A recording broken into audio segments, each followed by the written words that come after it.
হাজার ব্যস্ততা বা হাজার মন খারাপের মধ্যে নিজের সুখটা খুঁজে পাওয়ার মূল মন্ত্র হচ্ছে ঘোরাফেরা করা। মাঝে মধ্যে জীবনের সুখটা খুঁজে নেওয়া উচিত, তাও ঘোরাফেরার মাধ্যমে। যাই হোক, আসসালামু আলাইকুম গাইস, সবাই কেমন আছেন? আশা করি ভালো আছেন। আমিও আলহামদুলিল্লাহ ভালো আছি।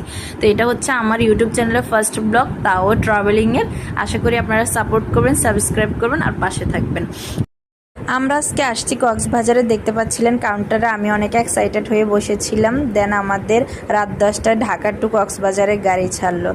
প্রায় 2 ঘন্টা পর আমাদের কুমিল্লায় একটা 20 মিনিটের বিরতি দিয়েছে। সেখানে আমরা একটা রেস্টুরেন্টে খিচুড়ি খেয়ে নিয়েছি। খিচুড়িগুলো ভীষণ মজা ছিল। এরপর আমরা আবার কক্সের উদ্দেশ্যে রওনা হলাম। প্রায় 5টা 12তে একটা লোহাগাড়ায় জায়গায় আমাদের ওখানে একটা রেস্টুরেন্টে আমাদেরকে আবার 20 মিনিটের বিরতি দিয়েছে। তো ওখানে আমরা তেমন কিছু খাইনি, শুধুমাত্র আইসক্রিম খেয়েছি।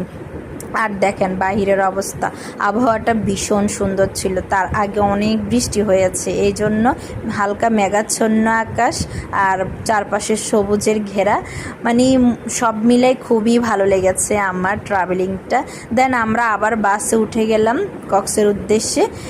এরপর আমি দেখলাম যে লোহাগাড়ার জায়গাটা এত সুন্দর ছিল, রাস্তাটা জাস্ট অমায়িক।